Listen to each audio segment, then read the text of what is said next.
என்றால் அத்துணையும் வாழ்வில் கசக்கும் புளிக்கும். தமிழே உன்னை இணைக்கும் தமிழன் என் நெஞ்சம் இனிக்கும் இனிக்கும் என்று என் தாய் தமிழை வணங்கி அவையிலுள்ள அத்துணை கவி பெருமக்களுக்கும் எனது முதற்கண் வணக்கத்தை தெரிவித்துக் கொள்கிறேன். அன்பை அறுவடை செய். அன்பெனும் உணர்வில் அகிலமும் அடங்கும். அன்பினால் உருவானதே மனிதனின் தொடக்கம். அன்பே இதயம், அன்பே மனிதம். அன்பினால் உதவும் மனங்களே தெய்வம். அன்னையின் அன்பு அனைத்தையும் கொடுக்கும். அப்பாவின் அன்பு அறிவினை பெருக்கும். அக்காவின் அன்பு ஆறுதல் சொல்லும். அண்ணனின் அன்பு பாதுகாப்பை உணர்த்தும். கணவனின் அன்பு கவலைகளை போக்கும். மனைவியின் அன்பு மலரைகள் மலரும். நண்பனின் அன்பு நட்பினை வளர்க்கும். நல்லன்புடன் வாழ்பவருக்கே நன்மைகள் நடக்கும். நல்லன்புடன் வாழ்பவருக்கே நன்மைகள் நடக்கும். அடைக்கும் தாளில்லாத அன்பெனும் ஆயுதம். அடைக்கும் தாளில்லாத அன்பெனும் ஆயுதம் விடையறியாத சண்டைகளை சமாதானமாக்கும். படிகொண்டு எதிர்ப்பினும் பாசத்தை காட்டும். உடைந்த உறவுகளை ஒன்றாக்கி சேர்க்கும். உடைந்த உறவுகளை ஒன்றாக்கி சேர்க்கும். அன்பின் வழியில் அறத்தின் நெறியில் அழுக்காத ஆணவம் சினத்தை அகற்றி இன்சொல் பேசி இயன்றவர்க்கு உதவி கருணை மனதோடு கடமையாற்றுவோம். கருணை மனதோடு கடமையாற்றுவோம். அலைபேசி உரையாடலை அளவினை குறைத்து. அலைபேசி உரையாடல் அளவினை குறைத்து அருகில் வசிப்போருடன் அன்போடு பழகி. அலைபேசி உரையாடல் அளவினை குறைத்து அருகில் வசிப்போருடன் அன்போடு பழகி அன்பெனும் உணர்வினை அனைவரிடமும் விதைப்போம். 1000 அன்பின் உறவுகளை அறுவடை செய்வோம். 1000 அன்பின் உறவுகளை அறுவடை செய்வோம். என்றென்றும் அன்புடன் உங்கள் காயத்ரி திருப்பதி, கெண்டன்பட்டி, புதுக்கோட்டை மாவட்டம். நன்றி, வணக்கம். நல்ல வாய்ப்புக்கு நன்றி.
அமிலம் வீசி எறிந்து அவள் அழகை சிதைத்தார்கள்.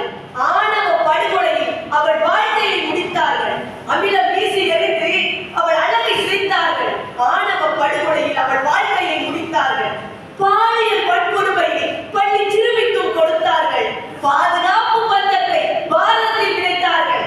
பாதுகாப்பு பந்தத்தை பாரதத்தில் விதைத்தார்கள். இச்சூழ்ச்சிகளின் சுமைகளை சுகமாக கடந்திட்டார். இவ்வீழ்ச்சிகளில் விழுந்தாலும் வேறிட்டு எழுந்திட்டார். இச்சூழ்ச்சிகளின் சுமைகளை சுகமாக கடந்திட்டார். இவ்வீழ்ச்சிகளில் விழுந்தாலும் வேறிட்டு எழுந்திட்டார். அன்னையாக அடுப்பூதியவள் அரசு பணி வகிக்கிறாள். ஆண்களுக்கு நிகராக ஆட்சி பணியில் ஆகிறாள். அன்னையாக அடுப்பூதியவள் அரசு பணி வகிக்கிறாள். ஆண்களுக்கு நிகராக ஆட்சி பணியில் ஆகிறாள். இல்லத்தை நிர்வகித்தவள் இஸ்ரோ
எல்லா புகழும் ஒருவன் ஒருவனுக்கே.